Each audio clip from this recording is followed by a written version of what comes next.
Dillon, what was going through your mind on that last drive, and then what can you guys take from this win going forward the rest of the season?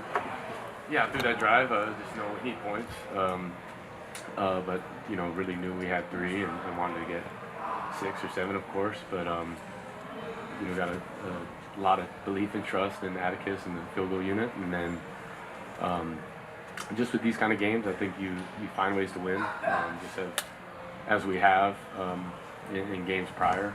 But we all knew what we were getting into, a dogfight and two heavyweights going at it. But that's what college football is all about. We're excited for that opportunity and took advantage of it.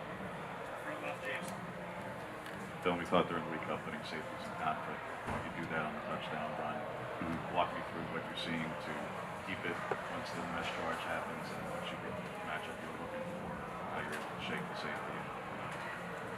Yeah, I think schematically we did a good job early in the week of finding matchups we liked, but they're a damn good football team, so you gotta take it while you can, and just great downfield blocking, reading that end defender, and trying to make them pay for it. But they played their butt off, and they're an extremely talented team that made you earn everything.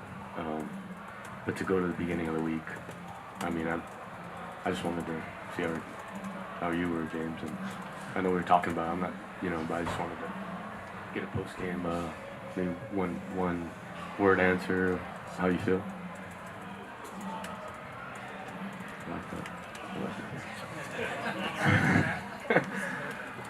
Pat 40 from Sports Illustrated. Dillon, you have as much experience as anyone. How much did that help you in a game where you just have to keep answering drive after drive?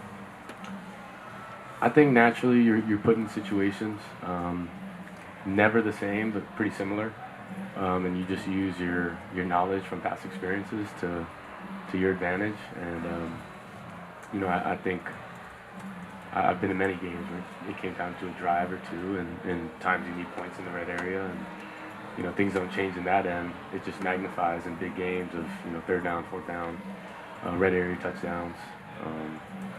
Continue to be really good on first and second, so you're in manageables. But I just think in all, we up front as a unit, we came together and found a way, and I tried to use my knowledge as best as I can with this team and our guys. But we all help each other because they played a bunch of ball as well. All right, Chris. Dillon, can you pull the curtain back a little bit and tell us what it was like in that locker room post-game? Well, I can't give you all the secrets, but I will say it was just a lot of fun. Winning is fun, and there's a lot of joy in winning, to be frank with you. But I think these are moments that are just a tad bit that you can enjoy, right? We know this is just a step for us in the right direction, and a big win because we played a great team, and they, like I said, they're a great team that challenges you on offense, defense, and special teams. So we're gonna enjoy it. Tomorrow we got recovery circuit. Got to wake up just like everyone. Sun rises tomorrow, and you got to go earn it. That's the beauty of the game we play.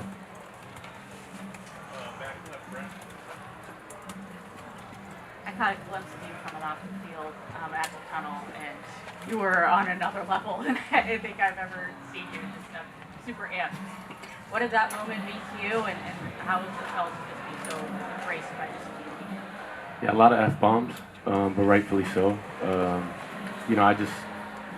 I know how much time and effort, everyone puts into this, and that goes from coaches, players, people, support staff within this building that, make the whole show go. And like I said, there's joy in winning, and you love to see your team succeed. So just in that moment, I take time to appreciate, everyone who's, somehow helped us get to this point. And like I said, it's when you win against a great opponent, you enjoy it for that time, and so be it. We wake up tomorrow. Ross Younger, Yahoo. Dillon, walk me through what you're thinking as Ohio State's going down, right, and getting into field goal range, and the big penalty happens, and then the field rush. Just take us through all that a little bit. Yeah, just coming together with the boys, watching the game, and you're on the edge of your seats.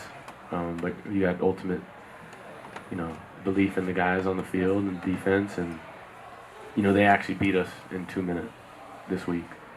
So I had confidence in them, and I really couldn't tell you.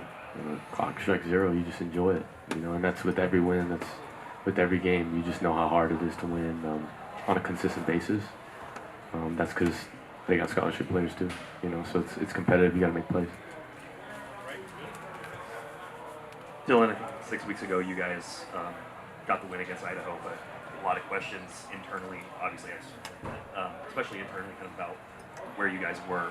More externally, but sure. Sorry. But can you draw a straight line from how you guys went from there to here, and then where, if you're on a line, where does that line lead after this?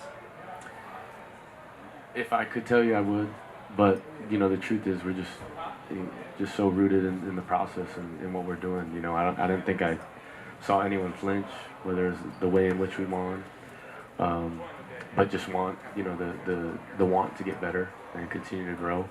I appreciate that as a player. You see staff just acting the same. Whether it's a win or a loss. Thank goodness. We've been on the plus side, but you understand how hard it is. So looking at the different ways to go to the doctor and get better in every area. But you just see everyone continue to grow. And I think you can see that from week one to now, just how much more confident players are playing, but also, us as a team kind of, forming together as one. Brandon Marcello, CBS Sports. Dillon, you've been coast to coast with 3 programs. Morgan Wallen. Coast to coast, ain't good. How does this win rank or feel among all the big ones you've had in your career?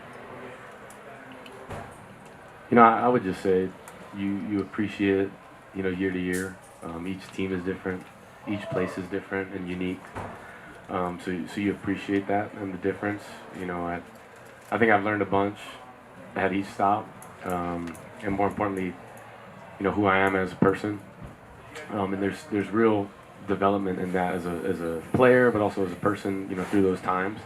And I just now, at this point in my career, I just appreciate, where I'm at, the present, the people that work so hard to allow us to do what we do.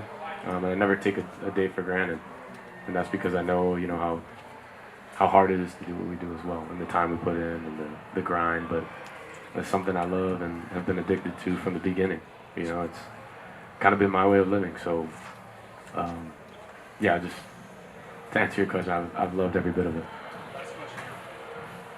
What's the key to getting Evan involved? Dan was up here a moment ago, kind of complimenting the way he's carried his business even in games where he hasn't been as well. Yeah, just taking advantage of matchups, and that's it's hard. You have a lot of talent, and there's only one ball, so you have to distribute it as best you can. But at the same time, you want to be in advantage matchups, and today was his day, and he took full advantage of it. I think you look at that from every game. Sometimes it's gonna be a T. Ferg night, sometimes it's gonna be Evan, Tez, Trey, whoever it may be, Jordan James and Noah on the ground.